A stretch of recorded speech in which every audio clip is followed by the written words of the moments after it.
I wanna be a billionaire. I ain't getting no sleep till I see $1 million every week. I wanna be a billionaire. I ain't getting no sleep till I see $1 billion every week. I wanna be a billionaire. Billionaire, I wanna be a billionaire. Billionaire, I wanna be a billionaire. I ain't getting no sleep. Ladies and gentlemen, how you doing? Welcome to another episode of Sleep is for Billionaires, the podcast. I am your host, Jonni Vegaz. Now today, it's a super special moment for a few reasons. One, I got a good friend of mine. I knew him for a very long time. And not only that, this is the 100th episode of Sleep is for Billionaires, the podcast. It's been a long and strong grind, ladies and gentlemen. So thank you for rocking with me. Make sure you like and subscribe to the YouTube channel. Now today, I got my guy. He's a battle rap legend. He's a video director. And he also hosts his own cooking show, for Christ's sakes. Ladies and gentlemen, my main man, FARNUM, was really good. Bro. Hey, it's a pleasure to be on the show, man. I appreciate the invite. Oh, man, likewise, man. Long overdue, man. You know what I'm saying? But I'm glad to finally had you here, man. How you doing, brother? I'm good, bro. You know what I'm saying? Living, cooking, grinding, bro. Everything that needs to be is being done. You know what I'm saying? Yeah, man. Congrats on the cooking show, man. I watch that joint all the time, man. I get nice and toasted, watch that show, and then tell my girl to get ass in the kitchen. Oh, man. There you go, bro. Hey, we make it. We make the food to inspire. We make it to, you know what I'm saying, get the cravings up, and it's quarantine across the world. So, you know, I'm just trying to get people in that kitchen, get them cooking since you can't go out to eat. We get that gourmet food at home. You feel me?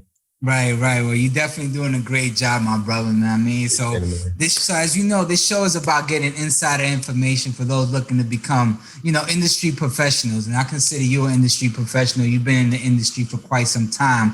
So, you know, I kind of wanted to pick your brain about, you know, what, you know, especially in this day and age, in the 2020 era, you know, what does people have to do to kind of get into the industry and kind of really stay relevant, you know? But before we get into all that, you know, tell the people, you know, where you from, you know, and how you got into music. Like, when did you fall in love with hip hop? Yeah, definitely. So, I mean, I'm born and raised Tampa Bay, Florida. You know what I'm saying? 81 Trey. Yes, sir. 813-727 since I was a sperm, bro. yeah, man. So my older brother was 10 years older than me, and he was really into like battle rap when it first started coming out, like when 8 Mile dropped. So like him and all his boys were into it. And I was a jit, bro. DVDs and all of that. 9, 10, yeah, bro. A little kid, and him and his friends were doing it, and I just got into it. Became like close with a dude who was battling back in the day, and he just kind of like put me under the wing, and I just kind of took off and did my own thing from there. Did the battle rap. I was like the world's youngest battle rapper. I was on World Star when I was like 13, 14 years old.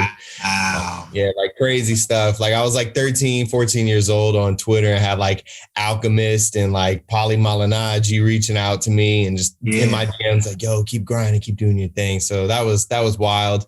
And then I just kept doing it, you know what I mean, throughout like middle school, high school. I was getting offers to like fly all over the place. And I was so young that my mom was just like, yo, you can't just like fly to Australia. You're like 15 years old. You got school tomorrow. Yeah, man. So I was in my bag about that. But I turned 18, took a couple flights, caught a couple bodies out on the West Coast. And that was fun, man. But I started losing the hunger behind it. You know what I mean? I used to get on stage and it was the craziest feeling. I never experienced it before, but like, you know, when you like taking a shit and your leg goes to sleep after a while and you're like, oh, like every day. Yeah, bro. Your whole body used to feel like that. Like I would get on stage, I get this crazy adrenaline rush and it just stopped happening and the hunger wasn't there no more. So I started. Why do you think that happened though? You know what I'm saying? Because usually with this type of dream, you know, when it comes to music, like people literally kill themselves to be involved in that, and you just had it, and then you was just like, man, I don't even want it no more. Like, where do you think that came from? Yeah, man, I don't know, bro, because I was putting up great numbers, dude. I had a good following, a lot of fans, but I just started, I don't know, maybe like my personal life, you know, when I was doing the battle rap stuff as such a kid, I was kind of an outcast. Like kids used to make fun of me at school and shit. And, and they didn't realize like I'm like 15 getting like 100,000 views on YouTube and World Star. Like they didn't even realize what I was actually doing. I was so ahead of my time. And I don't know, dude. I got a personal life. You know what I'm saying? You get older, you get a girlfriend, you get into that. And there was a lot that went behind the battles. And I don't know, man, maybe personal life. But I think more so it was just me falling in love with making music. Like I knew I could battle. I was really good at it. I won almost every battle I was ever in. But music, I always knew that there was like a lot of growth that had to happen. And then I linked up with my boy Mixed by Lex. And he was like the real first engineer I'd ever like worked with, like in a real studio. My boy Hollow to Don, it's crazy. My boy Hollow to Don actually booked the session because he wanted me to re-record a song so we could try to sell it to like people in Drake's camp. Yeah. It was wild. So I met Lex there, man, and me and him became like best friends. And you know, he went on to, he's like an incredible engineer doing stuff for like huge artists around the world now. But my music got crazy. I fell in love with that. I was grinding hard with that. I was in the studio with DJ Khaled, Troy Ave, Little Yachty. Like I could name drop all day. You know what I mean? But it was cool, bro. I really immersed myself in that world. I was in my young 20s. I grew a lot. Started doing like R&B stuff, singing stuff, the sing rap shit, the auto-tune thing. I did all that. And I don't know, man. I few years passed by. I was like popping. I was doing super great. And then I met my girl, you know, fell in love and just kind of like put it on the back burner. And I ain't really had the desire to do it since. So yeah, it be like that sometimes, man. You know, when you find something good and it just feels good, feels right, you're just going with the flow, living life, man. It's like, you know, you start appreciating what's really more important, which is, you know, finding that companion and building the future and the empire together. You know what I'm saying? It sounds like you at that point in your life. So that's what's up, man.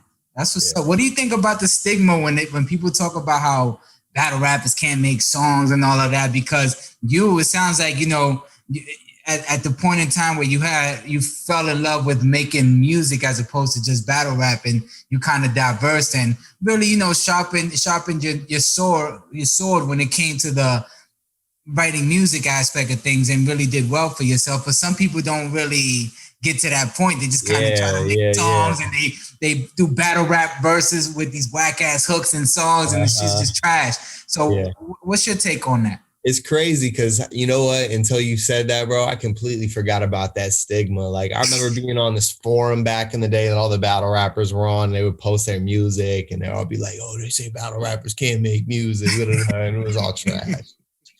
But that definitely, when I was making that transition, was definitely a factor. You know what I mean? I feel like I always had the concept of how to separate like a battle verse from writing like a hook and a dope verse in a song.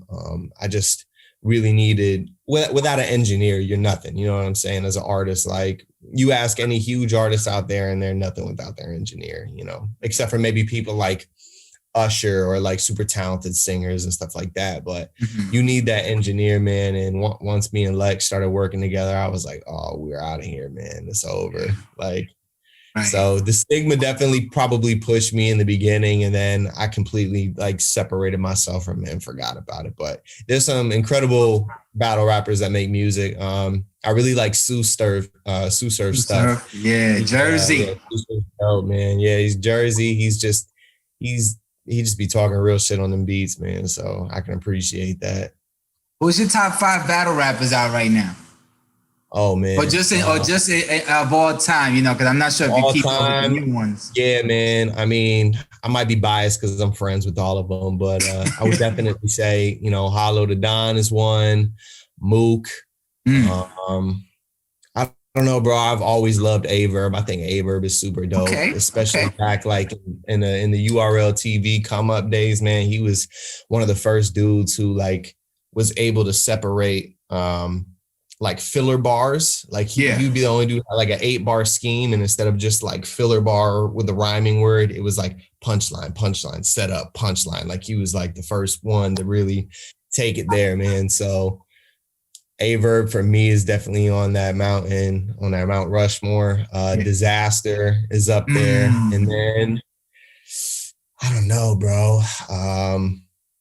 There's so many like incredible battle rappers. But if I just had to throw another one up there, I love Conceited, man. Conceited is my boy, and he definitely reinvented the wheel as far as battle rap goes. He was the first dude that came in that was just punchline.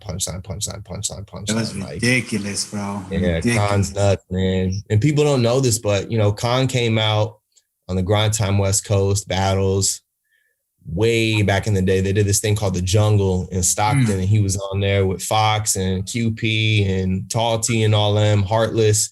And before he did that, he was actually judging battles from Grind Time in Orlando, like when it first started. So like Khan's been around forever, man. And he just really showed up and just reinvented it. He stepped on the scene and just killed it. Killed it, huh? That's what's up, man. Hell yeah. Nah, I love Khan, man. I love watching him do those freestyles about the jerseys he has in his closet. Like this, that type of creativity is just like, wow, like his pen game is unmatched. And he's just like one of the most humble dudes I've ever met. Like super cool. Like if I ever see him, it's always love. You know what I mean? No matter how big he gets or what he's doing or what TV show he's on, he's always mad cool. So big respect. That's what's up, man. That's what's up. So now when we first met, you know what I'm saying? You was into the music, you was doing all that, but you was also a student. And I wanted to touch on that because, you know what I'm saying? When we grow up, we have these dreams of being rappers, and parents are always telling us have that backup plan. And, because, music is so uncertain for people, it's like hitting the lottery, you know what I mean? So I want you to explain you was in medical school, and a lot of people would just stick to that path, but during our conversation earlier, you said you kind of took a detour as well. So, one, I want you to explain the importance of having a backup plan, but two, I also want you to explain why did you diversify, detour your attention from actually going the school route? Yeah. So, I've always been, even though I hated the busy work, man, I've always been like really into learning, and education, and not even so much like a formal education, but just learning things, like even stuff that you can, input into your real life or whatever it is. Always been like a science nerd and all that stuff. So, that, of course, that fits with battle rappers and rapping, because you got to be like intelligent and to be able to put those things together. You know what I mean? So those went hand in hand. But I've always been somebody who, my parents grew up like really poor. Like I remember being a JIT and my mom having to get like the brakes on her car done, and she couldn't afford it. It was like $80, and we're like sitting in the mechanic shop and she's crying because she can't afford it. You know what I'm saying? So I knew whatever I was going to do in life, I wanted to, back at the time, like $100,000 a year was like a crazy thought, you know what I mean? But that was like what I strive for. Like, I want to make that, like, that's the end goal. So I'm no dummy. I know that, it's 1 in a million if you want to like blow up and be a famous rapper or whatever the case may be. And there's tons of rappers that blow up and they don't even have $1 million. You know what I'm saying? Right. They get locked in these weird contracts and stuff. So I definitely, I was good in school. I enjoyed it. So while I was doing the music on the side, I was like, let me go into this. I really enjoyed the idea of, was entertained by the idea of, chiropractics. So I was in college. I had like a full ride, and I was gonna, dive into that and do chiropractics. And I was probably like 20 or 19 or no, I was probably like 20, 21. And I left my job that I was at, and I was at the studio every day at that point, in school. So it was like school, studio, school. I remember I would like stay up all night at the studio to like link up with I remember one time it was Kevin Gates, man. And I was in the studio till like 9 or 10 a.m. with Lex, because we were waiting on Kevin Gates. He was recording, and he came out. We chopped it up. We talked about the albums and stuff. And right from there, I had to go straight to my class. You know what I mean? So it's like I didn't even sleep. So it was literally like studio, school, work. So I left work. And then I was just like, man, I'm gonna have to get another job. And Lex, my boy Lex, was just like, bro, like, you're in the studio all the time, and like, you bought this camera to shoot videos for yourself and your boy. He's like, why don't you just do it for the clients in the studio? And like at that point, the thought of, being an entrepreneur was like crazy to me, because it was like, man, there's no guaranteed money. Like, I don't, you know what I'm saying? Like that, I'd never even entertained the thought. I was like, nah, bro, I ain't doing that. I'm just going to get like a better paying regular job, you know? And he was like, bro, like you're in here every day. Like everybody wants a music video. Why don't you do this? So I was like, all right, you know what? I got a little bit of money saved up. I'm going to do it. So I started shooting videos and I was like, oh, damn, I really like this. And the pay was good. You know, I'd have to work like 4 or 5 days at my regular job to make what I was making one day shooting a video. And I was like, a couple hours. Right. That's what I'm saying, you know, and I was talented at it. I was good at it. Again, like I'm kind of nerdy. So I enjoy, you know, on the computer, the editing. Yeah, the editing process. Yeah. Exactly. So I started doing that. And that's when I got my real first taste of entrepreneurship, like making my own schedule, you know, being able to just, it's kind of almost like a commission-based job. Like you can make as much money as you want. You just got to earn it. You know what I mean? Right. So if I want to lock in and knock out 10 videos in a month, you know what I'm saying? At the time I can make like 5-6 grand, which was unheard of for the job that I had. Right. So I started grinding with that. And then after about, you know, 6 months to a year, I was like, well, damn, like I'm almost able to make $100,000 doing this right now. You know what I mean? Like, why am I going to have like student debt and spend the next 8 to 10 years of my life doing, you know, going to med school and then doing like a residency and and like doing all that when I'm going to make the same amount of money. And in my mind, I'm like, well, if that's going to take me 10 years and I'm almost making that now, like how much could I be making 10 years from now if I'm just getting better? Exactly. So I was just like, well, if I trade my full ride in, they'll shoot me some bread. Like, you know, I can exchange it for money. And I was like, and then I can just rock with this and grind with this, do my music, do these videos. So that's what I did. So they threw me a chunk of change. I swapped out my, you know, my credit hours and I bought more gear for my camera, up my prices up. And then I was just grinding with that. And I literally just stopped. Like last week, I told all my clients, like, I'm done because my YouTube started taking off. So now I'm doing that full time. Well, congratulations on that. Yeah. That's an amazing story on how you just, you know, you had that light bulb of entrepreneurship. I mean, shout out to Alex for giving you that jewel. Like, yo, do this. And then it just took you there, man. I'm indebted to that man, bro. He always be asking me, he's like, yo, I'll pay you to come film or take. I'm like, dude, no. Like, so you done. You selling that equipment? Nah, because I actually use the equipment and all the things I've learned over the years to film my show. You know what I mean? Yeah. Yo, let me ask you before we continue, that YouTube plaque behind you, was that you? Is that you right there? Bro. Nah, okay. That's a million. I'm on the way though. That's my girl. You're on the way. That's your girls. That's your girls thing. Yep. That's what's up, man. Yep. Hell yeah. How before we get into the cooking show, how'd you two meet? Cause that was you popped out of nowhere. Like you was gone from Instagram for a minute. I ain't see you post nothing in like 2 years. And then you pop up with a girl. I'm like, oh snap. And then I click on, she got 1 million followers. I'm like, oh snap. He living in LA. Oh snap. Like, what's good? What's good? Talk to me. Crazy, man. So obviously, you know, I'm at the studio all the time. I'm shooting these videos. I met this dude and I ended up shooting a few videos for him, and his wife at the time was my girl now. So we had worked together. I shot a few videos for him. I met her in the process. And then, you know, me and him, we just kind of like fell apart, you know what I'm saying? And they got a divorce and she needed somebody to shoot her videos for her. So she reached out to me because she had seen my work. I had worked with her for a few months at that point. And then, you know, from there, it just kind of like turned into what it turned into, you know what I mean? Both caught feelings and we are where we are now, you know? Well, you seem happy, man. Every picture y'all take together is just so awesome, man. So it's like, it's so cool, man. So did she kind of like, you know, school you on how the YouTube game worked that helped you, you know, you took like, you basically picked her brain to kind of get your YouTube popping as well? Yeah, honestly, bro, not even, man, because when we moved to LA, so we had moved to LA for like 4 or 5 months last year because there was some construction going on over here. So we were out there and my main client that I was filming for was like, yo, if you're out there, like we're going to have to find somebody else. And I wasn't about to leave my girl, you know what I mean, for like 4 or 5 months at a time. Like, that wasn't in the cards. So I was just like, hey, I'm sorry, but this is what I got to do. And they're like, okay, say no more, no hard feelings. So they hired somebody. And again, I was in that position where I was like, okay, like what's the next play? You know what I mean? It's almost like I ended up in that spot that I was at last time because all my clients were in Florida. I was in Cali. So I was like entertaining a few ideas and I was running them by her. And then I love to cook for her. I've been, what I'm saying? Like that's her love language, bro. I make her like amazing food and, she feels all butterflies and stuff. So, Right. She's like, well, why don't you cook?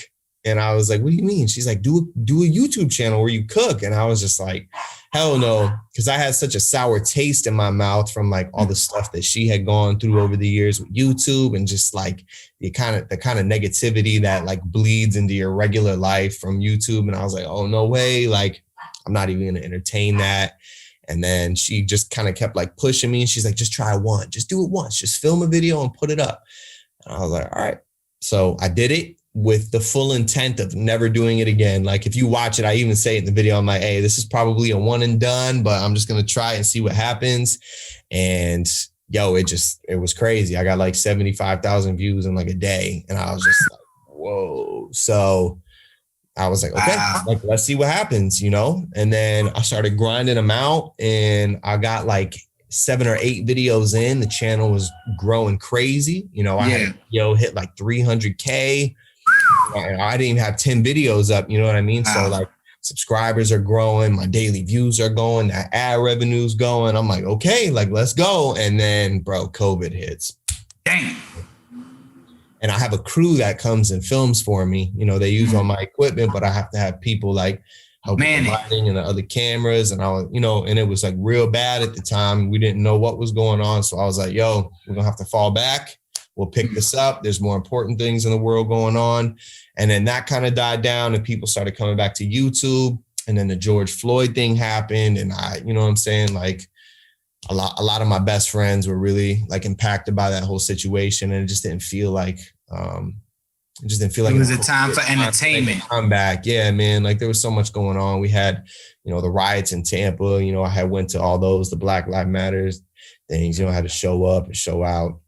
Just to, support my friends, bro. Like, you have to understand, like, I'm part of the hip hop community, bro. Like, when all the white kids at my school were making fun of me, bro, all my Black friends and my Hispanic friends and my Latin friends, like, they put me under their wing. Like, I was, they held me down. So, when it comes to their lives and just all that, bro, like, I got nothing but support and love and respect. So, it just didn't feel appropriate for me, man. Cause, I'm not a Black dude, but I felt that one, I felt that. So, it just didn't feel right. It didn't feel appropriate, but, a few months had gone by after that, things got hot and they cooled down. And, I was at the point where I was like, all right, we're back in Tampa. I went so many months without working with those clients that I was just like, I don't want to do it anymore, period. Like, I really want to do the YouTube thing. So I set myself a goal. Like, if I can make as much in 1 month off YouTube as I could do with them, I'm done with filming. And I said, we just hit that like last week. So full-time YouTube, maybe. Congratulations, dog. I love it, man. You know what I'm saying? And that's a great story, brother, because there's so many people out there that's like really at a loss with how to make a YouTube channel successful. So, I really want you to kind of, if you can, share those secrets on what does it take to have that successful YouTube channel, even with the SEOs and the keywords and stuff like that, to the thumbnail, how presentable that has to be. Just kind of share that. Some back end on my part. I would say definitely whatever you're doing, try to be unique in your own way. There's a ton of cooking channels out there. I'm a small fish in a big pond right now. There's guys out there with 10 million subscribers, and I made sure that there were aspects of the videos that I was doing that I made sure they set me apart from everybody else. Like, even if it's little things, from the way I do my B-roll to my taste testers, like I just added aspects to my videos that are not in other people's videos in the same realm. So that's one thing. Be unique. Again, consistency. man, I tell you, I was raking up crazy views. And then because of COVID and the whole thing that went on, I took off for 6 months and I came back, bro. And my views went from like here to here. Like YouTube was like, give me the backhand, bro. Like they're like, nah, you need to come back. So I had to grind. And now I'm getting back to the point where it's like, I'm growing really good. So consistency is key. So you got uniqueness or a unique aspect, consistency. You got to make sure that quality is good. You know what I'm saying? Like, I'll be real. Cheap cameras nowadays are still good. You can go out and buy a $500 camera and it's still comparable. It gets by. It ain't like a razor from like 2000. A razor phone. Thumbnails, you know what I'm saying? Make sure they're engaging. I'm still testing it out. If you go on, I love doing this kind of stuff because again, this is the nerd part of me. Mm-hmm. You go look at all the videos that I've done on my channel. You click on videos, you can literally see me split testing thumbnail ideas. Like they literally go from like one style. I try something, then they switch, then they switch. So it's like you always just be trying new things until you find something that really works. You know what I mean? So definitely with the thumbnails, just keep grinding, keep trying different things. You see what the industry is doing, just try to mimic that, but make it your own. Right. And make them engaging. Obviously the SEO, like you could do the research on all that stuff, the keywords and making all that stuff match. If you guys are trying to do a YouTube channel, make sure you buy this thing called TubeBuddy, TubeBuddy. I have that down right now. Yeah, I have an extension on my Chrome browser, and that thing basically tells you like, it gives you like a rating on your SEO. So like it tells you like, oh, like your title needs to have the same words in the first line in your description, and all those need to be tagged. And it just basically tells you all the things that help the YouTube algorithm, whether you've done them or not. Like if you've pinned a comment or favorited a comment, if it's gotten a share on Facebook, if you have a high quality thumbnail, it's like all these things. So that really helps me out and keeps me, because I'm still doing all that back end stuff myself, and just, you know, make sure that I'm hitting everything. I'm dialed in. I'm giving my video the best chance to get optimized and picked up by that YouTube algorithm. So that's another big one. TubeBuddy is definitely really good. I'm trying to think if there's anything else. Oh yeah, of course, collaborate. You know, do a wonderful job on that, bro. You got guests on your show all the time, man. I can't stop, brother. I can't stop, man. That's that collaboration, man. That honestly, you know what's crazy? I didn't even think about starting a podcast when I came out here. It was just something that I basically wanted to build a networking pool for myself that would allow people of interest to come to me.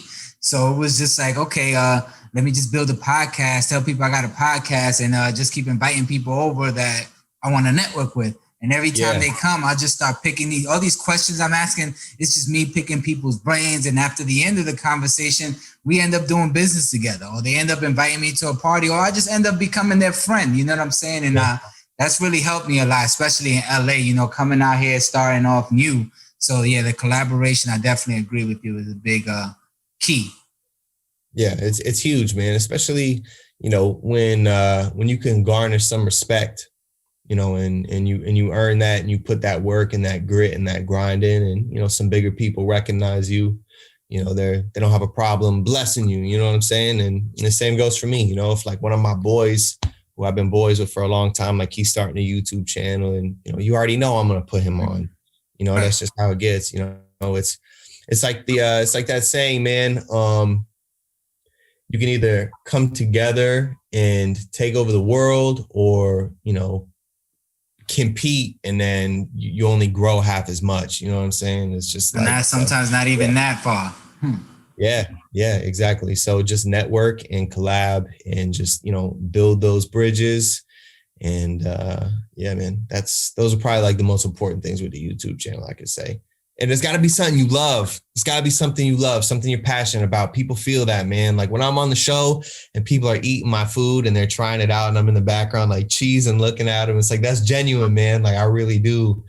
I feel excited. I feel good when people enjoy my food. So make sure you man. Shit, I see you opening up a fucking.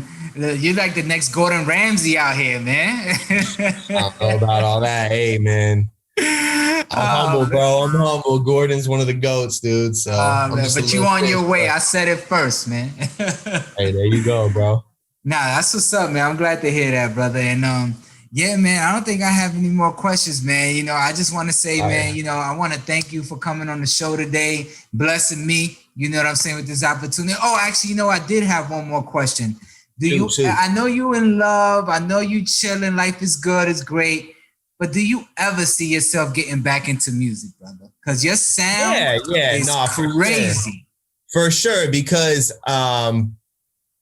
one of the big issues was I was so busy with the filming. So it's like, you know, I'm in love. I want to be with my girl when I can be.